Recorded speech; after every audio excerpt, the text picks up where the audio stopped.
그 전에 처음 있을 때는 저 대학생 때는 목자랑 그다음에 구역장, 그다음에 교구장, 중대장, 대대장, 그리고 나서 바나바, 그다음에 제너럴, 그다음에 지금 현재 티테디우스.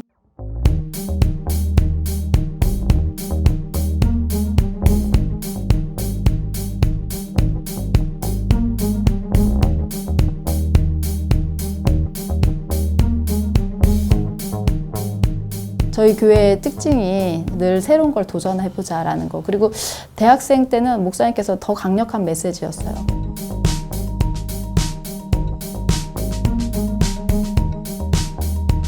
(2011년) 그때까지는 그 바뀌는 것이 당연하게 받아들여졌던 것 같아요. 지금 돌아보면. 예를 들면 이제 제가 보통 와가지고 이제 목자직을 감당하고 목사님께서 조금 더 어떤 그룹을 더 만들으라고 하시고 거기 그룹의 리더로 가라고 하셨던 적이 있어요. 그래서 뭐 샤인 캠프 또는 교육 캠프 이런 캠프들이 있었어요. 그래서 그럴 때 이제 이동할 때는 저는 이제 어떻게 보면은 기혼의 부부 쪽에 해당하는 사람이지만 또 이제 그 선생님들, 교사들 또는 뭐 샤인 캠프에 해당하는 또 다른 사람들 이렇게 계속 섞일 수밖에 없는 상황으로 하나님께서 이렇게 인도를 해주셨던 것 같고, 그게 계속적으로 있었기 때문에 점점점 더 사람들이 어떤 비전이 떨어졌을 때 이렇게 움직이는 사람들이 있어야 되잖아요.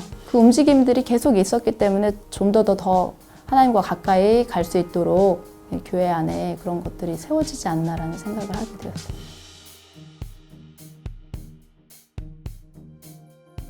네, 그렇게 진짜 정말 믿음으로 순종한 사람도 많을 것 같은데 신기하게 저는 그런 생각이 들어요.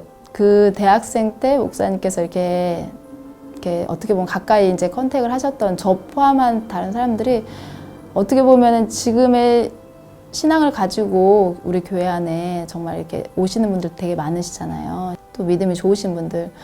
그러니까 제가 죄송한 거는 그런 분들에게 죄송한 부분들이 있었어요. 그러니까 예를 들면은 이제 제가 2015년도에 이제 첫째 아들이 이제 샤인학교 입학하는 관련해가지고 제가 신순영 지금 멘토인데 그 멘토님을 만나게 됐고, 그분이 하셨던 말씀이 제 마음속에 되게 인상적이었던 게 본인은 그 대학 때 뭘 하고 있었는지 너무 안타깝다는 거예요. 나는 왜 그때 담임 목사님 옆에 있지 않았는가. 그게 너무 이렇게 애절한 마음을 저한테 표현해 줬을 때 내가 정말 그렇게 감사하고 있나. 그냥 당연하게 느끼고 당연하게 생각하고 있지 않나.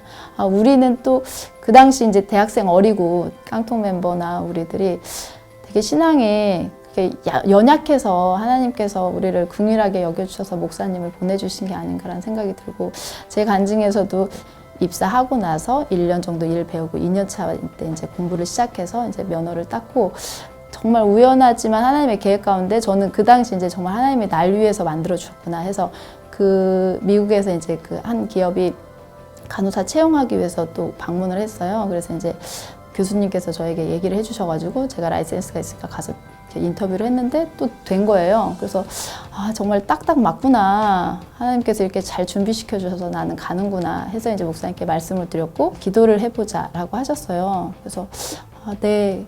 그러고 목사님 그럼 기도하고 연락을 줄 테니까 그때까지 기도를 하라고 하셨어요. 근데 이제 하루 이틀 지날 때마다 목사님이 연락을 안 주셔서 좀 이렇게 잊으셨나? 기도하고 계시겠지? 계속 그 생각이 이제 계속 들지만 아무리 기도해도 저한테는 뭐 가라 마라 이런 뭐 그런 게 없는 거예요. 그래서 내 마음속에 욕심이 있어서 안 들리나 보다. 그거는 이제 알고 있었어요. 근데 만약에 하나님이 날 모른다고 하시면 어떡하지? 라는 갑자기 그런 불안이 오는 거예요. 그리고 나서 한 10일 정도 지났을 때 목사님께서 그때 대부분 이제 신방 1대1 하실 때는 거의 목사님하고 이렇게 개인적으로 만남이 됐는데 담임 목사님 집으로 오라고 해서 이제 가서 예배를 드리는 중에 목사님께서 이제 목사님 이제 이렇게 기도를 해봤는데 이제 너를 가지 않는 게 하나님 마음을 주셨고 하나님께서 또 이게 내가 너를 가까이 둬서 그런 슬픈 마음 때문에 있는 건지 하나님께 내가 또 다시 묻느라 시간이 걸렸다. 그렇지만 또 다시 기도했을 때도 하나님께서 너가 그곳에 있을 동안에 있는 그런 어려움과 슬픈 마음을 주셔서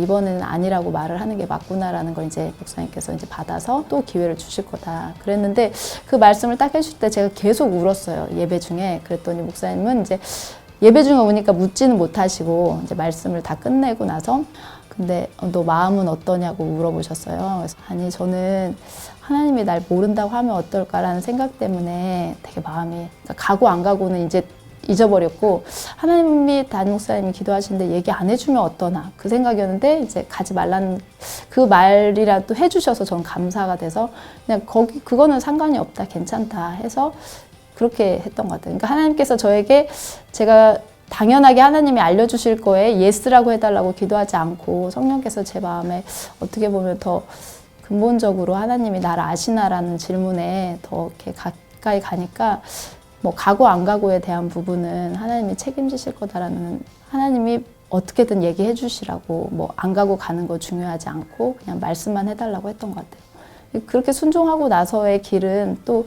제가 생각하지 못한 길이 지금까지도 이어지고 있어서 감사하고 있어요.